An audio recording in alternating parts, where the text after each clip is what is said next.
Good morning, dear students. In previous video, we have completed up to question number 5 of exercise 8.3 and today we will continue from question number 6.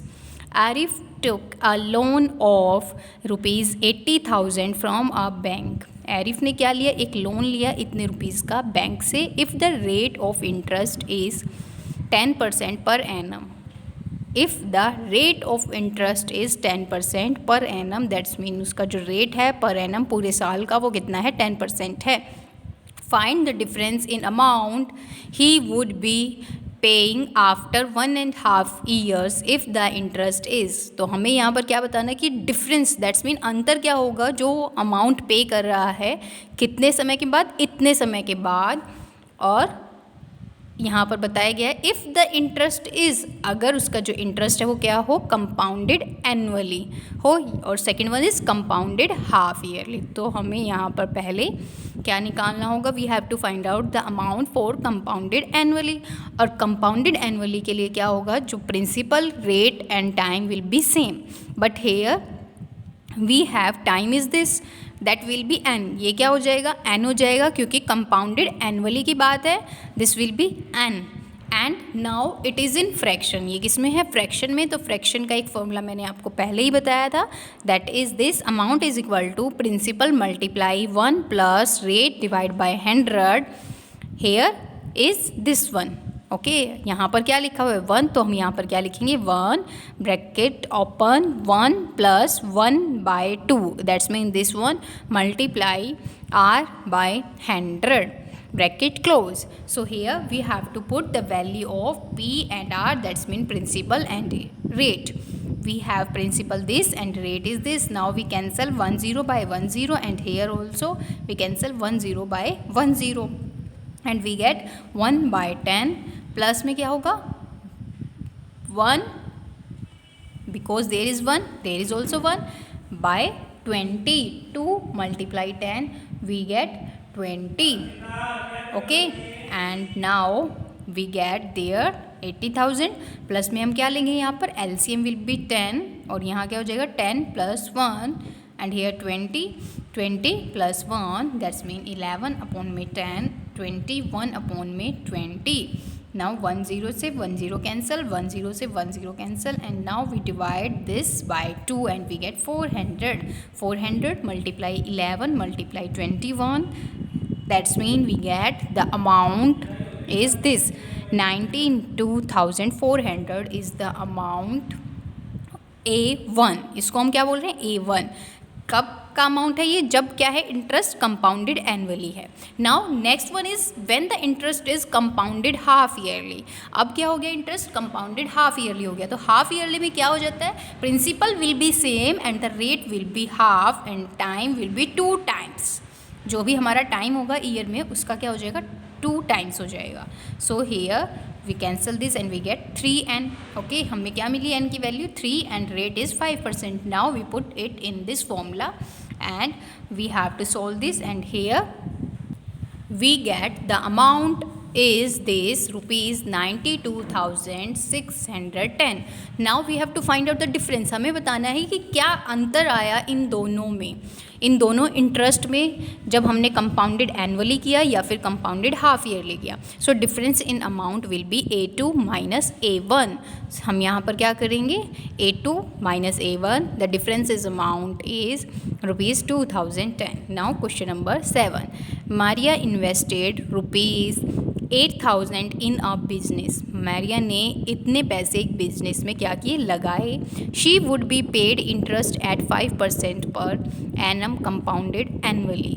उसको इतने पे करने हैं 5% के rate पर compounded annually. जिसका जो इंटरेस्ट है वो क्या है? कंपाउंडेड एनुअली है. फाइंड, निकालना क्या है हमें? First one is the amount credited against her name at the end of the second year. 2 साल बाद उसको कितना अमाउंट पे करना होगा? So the time is 2 year, that's mean n will be 2. n क्या रहेगा? 2, क्योंकि यहाँ पर क्या है? कंपाउंडेड एनुअली है. and rate will be 5%, principal will be 8,000. so we put it in this formula and we get amount is this A2, why I am writing there A2? Because this is for second year. ये amount कब का है? जब क्या हो गया, second year तक का अमाउंट उसको इतना पे करना होगा. ओके, पहले इतना था और A2 उसको इतना होगा. Amount credited against her name at the end of second year, 2 साल के बाद इतना अमाउंट होगा. Now the interest for the third year. अब हमें वो इंटरेस्ट बताना है जो कि उसको थर्ड ईयर में मिला है. ओके, तो हम क्या करेंगे, देखिए हेयर यू कैन सी, ये अमाउंट हो गया फर्स्ट ईयर का, this one is second year. ये अमाउंट हमें पता है कि अप टू सेकेंड ईयर जो है 2 साल तक का उसका इंटरेस्ट इतना है. तो हम क्या करेंगे, इसमें से थर्ड ईयर का हमें बताना है. तो हम क्या करेंगे, हम इस कंप्लीट को मतलब थर्ड ईयर तक का निकालेंगे और उसमें से हम क्या करेंगे, 2 ईयर्स का सब्ट्रैक्ट कर देंगे तो हमें ये थर्ड ईयर का मिल जाएगा. Okay, now principal will be same. N जो है वो क्या हो गया, 3 हो गया, राइट, क्योंकि 3 ईयर्स की बात हो रही है. अब rate is same 5%. So here we put the value and here we get the answer this one. So A3 is the amount that is for up to third year. ये third year तक का है. ठीक है, तो interest for third year का बताना है हमें. सिर्फ अब क्या बताना है, सिर्फ तीसरे साल का बताना है. तो हम क्या करेंगे, A3 minus A2 that's mean 441 is the interest for third year. Now question number 8, find the amount and the compound interest on ₹10,000 for 1.5 years at 10% per annum compounded half yearly.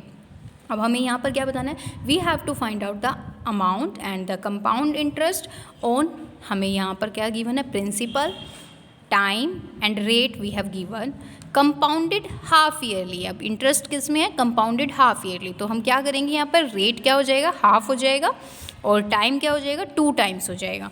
तो यहाँ से हमें एन की value क्या मिली, 3 मिली. Okay, क्योंकि हमें क्या करना होगा, टाइम जो भी हमें गिवन है उसका 2 टाइम्स करना होगा and we get n value is 3. Okay, now amount is equal to principal multiply 1 plus r upon में 100 and whole power is n. So here we have the value of principal, rate and n. We put all these value and we get this one. And now we divide this and we get the amount here this. Now we have to find out the compound interest also, क्योंकि हमें question में given है कि हमें compound interest भी बताना है. Compound interest will be amount minus principal. So here the amount is this, minus में हम क्या करेंगे, प्रिंसिपल. तो कंपाउंड इंटरेस्ट क्या है, दिस वन. नाउ केस 2 क्या है, इसमें गिवन है हमें आगे question, would this interest be more than the interest he would get if it was compounded annually.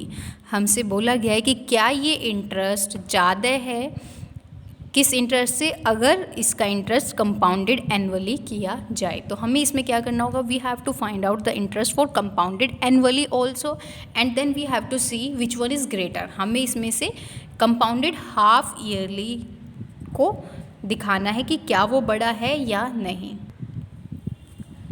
So here principal will be this and compounded annually है तो क्या रहेगा, रेट जो भी हमें गिवन था 10% सेम रहेगा. N will also be same but here n is in fraction and the formula is this. Formula क्या है ये. Now we put the value of principal, rate and here we cancel 1 0 by 1 0 and we get this. After that we find out the LCM and LCM will be 10 here. So we write 10 plus 1 upon me 10, 20 plus 1 upon me 20. Now we add this and we get this. After that we have to multiply all of them and we get amount A2 is this and amount A1 is this. Now you can see that A1 is greater. हमसे क्या बोला गया था कि जो ये interest है यहाँ पर ये क्या है, ज़्यादा है. तो अभी हम देख रहे हैं अमाउंट को, तो यहाँ पर आप देख सकते हैं कि अमाउंट भी ज़्यादा है तो ऑब्वियसली इंटरेस्ट भी ज़्यादा होगा. तो अब हमने क्या किया यहाँ पर, we are finding compound interest 2 that's mean for this one. तो यहाँ पर हम क्या करेंगे, A2 माइनस में principal and we get this one. तो यहाँ पर क्या है, CI1 दैट्स मीन जो कंपाउंड इंटरेस्ट था for compounded half yearly is more than compound interest or compounded annually. Yes, Ci1 is greater than Ci2. That's we have to prove in this. Okay. So today you have to do up to this question with the help of video. Thank you. Have a nice day.